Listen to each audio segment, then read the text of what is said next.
Tapi menurut saya pribadi sebagai mantan penyidik, setiap berkas perkara yang sudah dihentikan penyidikannya sesuai dengan hukum acara pidana di situ, ya kan, itu tidak bisa akan dimajukan lagi ke atau dilimpahkan ke kejaksaan, ya, karena itu menyalahi aturan yang ada. Assalamualaikum warahmatullahi wabarakatuh. Ya. Selamat malam rekan-rekan media dan juga para YouTuber. Alhamdulillah ya malam hari ini bertempat di tempat biasa. Kami kali ini akan melakukan press conference yang eksklusif ya.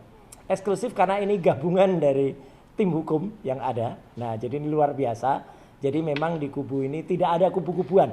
Ya, tidak ada blok sana, nggak ada blok sini. Ya, hari ini kita akan membahas informasi yang sangat aktual dan up to date, yaitu tentang perkembangan terakhir kabar P21 yang kabarnya, nah itu kabarnya sudah ada semenjak tanggal 2 Juni yang lalu. Dan hari ini Sabtu ya 6 Juni 2026 sudah 3 hari semenjak dibacakannya, atau sebenarnya bukan dibacakan ya, malah dinarasikannya seolah-olah adalah P21.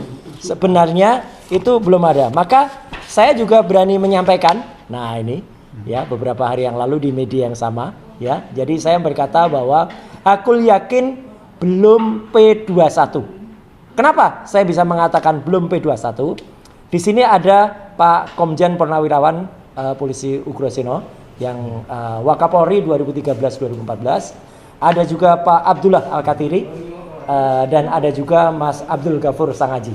Ya, 2 lawyer yang sangat luar biasa dan satu seorang purnawirawan polisi yang sangat luar biasa. Nah, saya ingin minta pendapat dulu dari Pak Ugroseno dan kemudian nanti akan disambung dengan beberapa topik karena kita akan bahas yang pertama soal P21 dan yang eksklusif hari ini adalah kita akan tunjukkan ya surat P21 yang seharusnya itu seperti apa dan nanti akan diulas bisa oleh Pak Ugro, Mas Ghafur atau juga Pak Al-Katiri ya tentang hakikat dan arti surat yang ada di surat P21 ini apa sebenarnya dan di situ harus memuat apa. Itu harus jelas, jangan cuman koordinasi apa dan kemudian dikatakan nanti ada pelimpahan apa, itu ada di P21. Selanjutnya nanti mungkin Pak Al-Katiri akan saya minta juga masukannya soal kalau ada misalnya wajib lapor dan kemudian dari beberapa hal yang tadi beberapa waktu yang lalu kita juga sudah melakukan rapat soal itu. Pertama Pak Ugro, bagaimana perkembangannya soal pendapat Bapak soal P21 yang ini ada sekarang. Terima kasih Bapak. Ya, terima kasih Mas Roy, ya. Pak Al-Katiri, Mas Ghafur. Ya. Jadi saya melihat di sini tidak bisa memastikan apakah P21 sudah diberikan oleh jaksa penuntut umum atau jaksa peneliti kepada penyidik Polda Metro Jaya. Kenapa? Karena seharusnya P21 menurut pedoman Jaksa Agung nomor 1 tahun 2026 itu seharusnya berbeda dengan sebelum terbitnya pedoman Jaksa Agung nomor 1 tahun 2026. Ya, jadi dalam kepastian hukum semuanya ditulis jelas di situ. Nah, saya menyoroti di sini dengan penelitian formil dan material yang dilakukan oleh jaksa peneliti terhadap berkas perkara yang dilaporkan oleh Pak Jokowi dan beberapa orang, kemudian sudah dilakukan restoratif justice dan kepada 3 orang tersangka dan juga sudah ada surat penghentian penyidikan, ya kan? Kalau berkaitan dengan hukum acara pidana yang lama dikaitkan dengan Perpol nomor 8 tahun 2021, surat perintah penghentian penyidikan itu demi hukum berarti laporan polisi tersebut sudah dihentikan penyidikannya. Nah, laporan polisi tersebut itu menyebut ada 8 tersangka. Jadi jangankan 3 tersangka, 1 tersangka saja yang di SP3 karena restoratif justice dihentikan penyidikan demi hukum, berarti laporan tersebut dinyatakan sudah tidak berlaku lagi. Nah, kalau laporan polisi dinyatakan sudah tidak berlaku lagi, ya kan sudah dihentikan, kemudian berkas perkara masih jalan, sering saya katakan gini, itu sama dengan kendaraan berjalan di jalan raya tanpa plat nomor, tanpa STNK, ya, tanpa BPKB. Nah, nanti Nggak ada dasar hukum. iya, nanti di jalan yang nangkep siapa nih?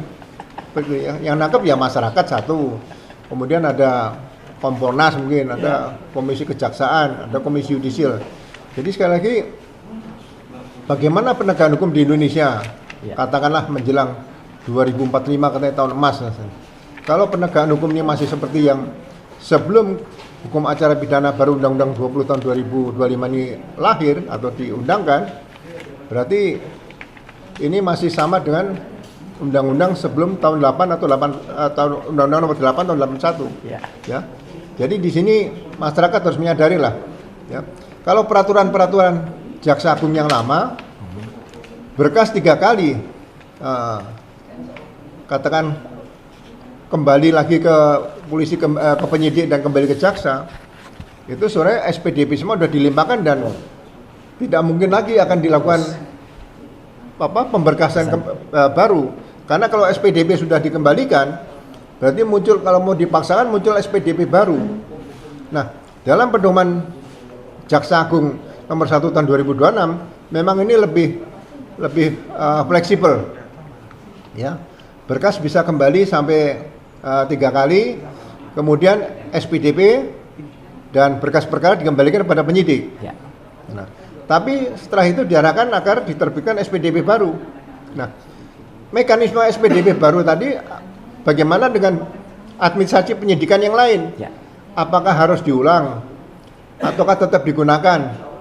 Bagaimana dengan berkas perkara yang pernah diajukan terakhir yang ketiga kali waktu itu? Nah, ini polanya bagaimana? Karena petunjuknya tidak bisa dilengkapi. Jadi menurut saya ini harusnya segera digelar saja, Ya.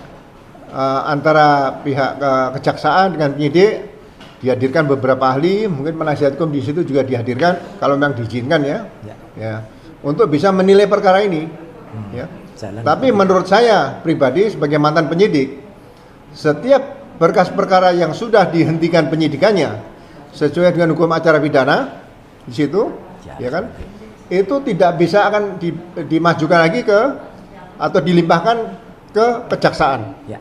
ya, karena itu menyalahi aturan yang ada, sudah dihentikan, diajukan, ya ini dasarnya apa nggak ada, ya.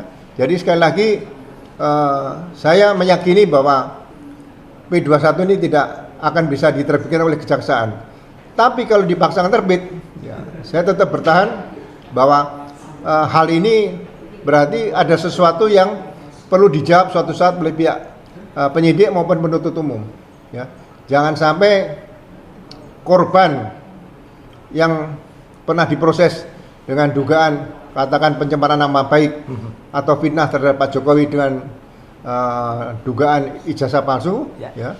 Sudah 2 orang, Bambang Tri dan Gus Nur, akan memakan korban lagi dan korban-korban berikutnya. Ya, jadi saya berharap profesionalisme para penegak hukum ini benar-benar ditegakkan, dan saya berharap sekali lagi jangan sampai ada korban-korban kriminalisasi karena hanya ketakutan kepada mantan presiden kita yang ke-7 yaitu Pak Jokowi. Itu saja, terima kasih. Subscribe, share, like, and comment. Subscribe, share, like, and comment. Subscribe, share, like, and comment. Subscribe, share, like, and comment. Subscribe, share, like, and comment.